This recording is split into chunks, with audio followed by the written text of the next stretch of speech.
June 6, 1944. Just before dawn, German artillery officer stood inside a concrete bunker overlooking the coast of Normandy. For months, he had stared at the same empty horizon, the same gray water stretching into the distance. Nothing ever happened there. Just wind, waves, and fog. But on this morning, something was different. As the first light began to creep across the sea, he lifted his binoculars and looked toward the horizon. And what he saw made his heart stop. Ships, not dozens, hundreds, thousands, from one end of the horizon to the other. The ocean was covered with warships, battleships, cruisers, destroyers, transports. Landing craft, an armada so large it seemed impossible, like something out of a nightmare. In that moment, he understood something terrifying. The war had just arrived, and the invasion of Europe had begun. What this officer was witnessing was the opening moment of the largest amphibious invasion. More than 150,000 Allied soldiers were preparing to storm the beaches of Normandy as part of Operation Overlord. Their objective was simple in theory: break through the German defenses along the French coast and begin the liberation of Western Europe. The coastline below his bunker was part of a sector. The Allies had given a simple name: Omaha Beach, but there was nothing simple about it. The beach was protected by the Atlantic Wall, a massive system of bunkers, artillery batteries, minefields, and obstacles designed to stop any invasion before it could even begin. German machine gun nests were built into the bluffs overlooking the sand. Artillery positions were hidden behind reinforced concrete walls. Steel obstacles and naval mines covered the shoreline. Every possible landing point had been turned into a killing zone. The German officer commanding part of this defense was Major Werner Pluskat of the 352nd Infantry Division. His artillery battery controlled several powerful 155mm guns, positioned high above the beach. From this vantage point, his gunners could fire directly onto the shoreline, turning the sand below into a deadly trap. For months, Pluskat had prepared for this moment. He knew the Allies would come eventually. Everyone knew it. The only question was when. Night after night, he had watched the horizon, waiting for the invasion fleet to appear. Most nights, nothing happened. But on the night of June 6th, long before sunrise, something broke the silence. At around 2 in the morning, a strange sound drifted across the water. At first, it was faint, almost indistinguishable from the wind. A low mechanical rumble somewhere in the distance. Then it grew louder. Aircraft engines, not a few. Hundreds plus could rush to the observation slit in his bunker and stared into the darkness. The northern sky suddenly came alive. Against the faint glow of the clouds, thousands of shapes appeared overhead. Parachutes, white parachutes drifting slowly toward the ground like falling snow. Allied paratroopers were landing behind the German lines. In an instant, the quiet night exploded into activity.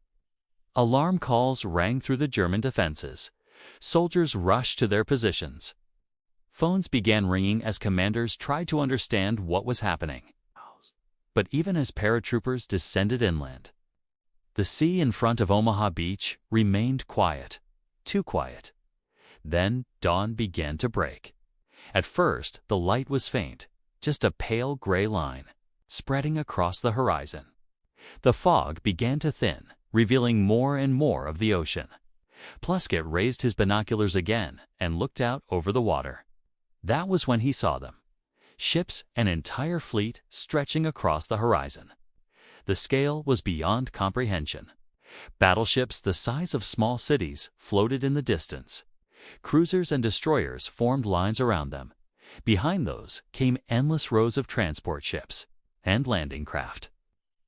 The ocean itself seemed to have turned into steel. The invasion fleet had arrived, before Pluskat could even process what he was seeing. The world exploded. The first naval shells screamed overhead like freight trains. A split second later, they slammed into the cliffs around his bunker. The ground shook violently as massive explosions tore apart the German defensive positions. Earth, rock, and steel were thrown high into the air. The Allied fleet had opened fire. Battleships positioned miles offshore were now unleashing their massive guns against the coastal defenses. Each shell weighed nearly a ton. When they hit, they shattered concrete bunkers and blasted craters into the ground. Inside the bunker, dust rained from the ceiling as the walls trembled. Pluskat shouted orders to his gunners, "Return fire." His artillery crews sprang into action. The massive 155mm guns roared as they launched shells. Each shot sent a thunderous blast rolling across the coastline.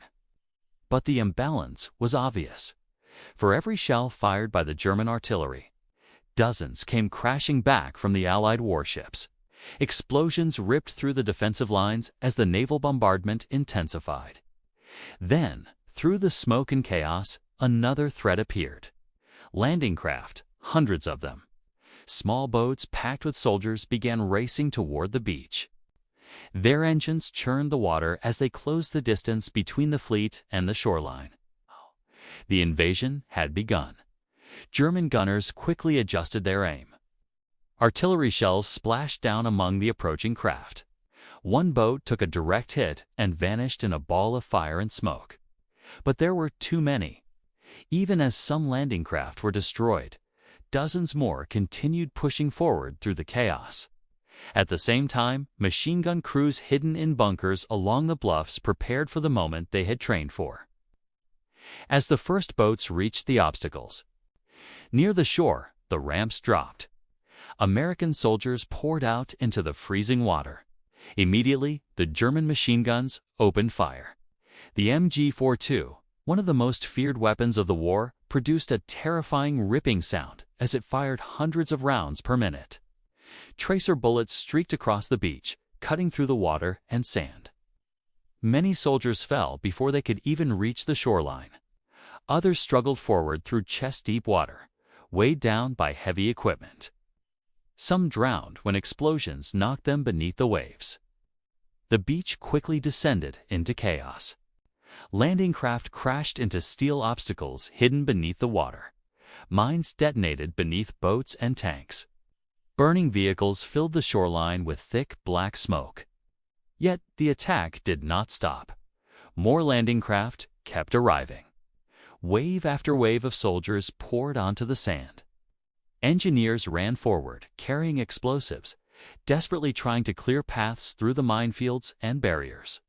Tanks crawled slowly toward the bluffs, providing what little cover they could. From his position above the beach, Pluskat continued directing artillery fire into the landing zones.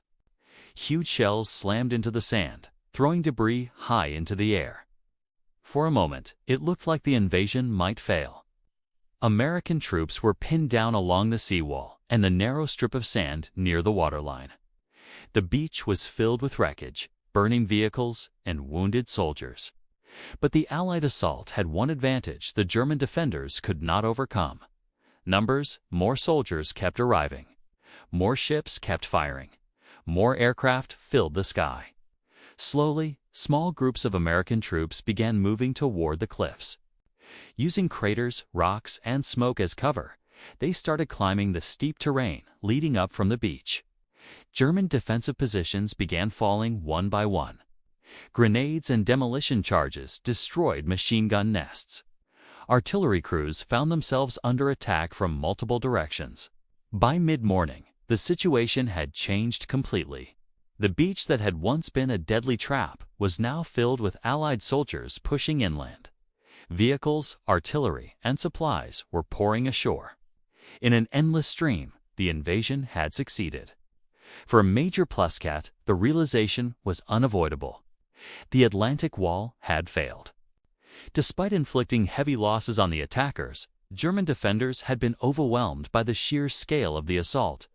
The sight of the Allied armada at dawn remained burned into his memory for the rest of his life. Years later, he would say that the moment he saw that fleet stretching across the horizon was the moment he knew the war was lost, because no nation on earth could possibly stop a force that large. And on that morning in June 1944, the liberation of Europe had truly begun.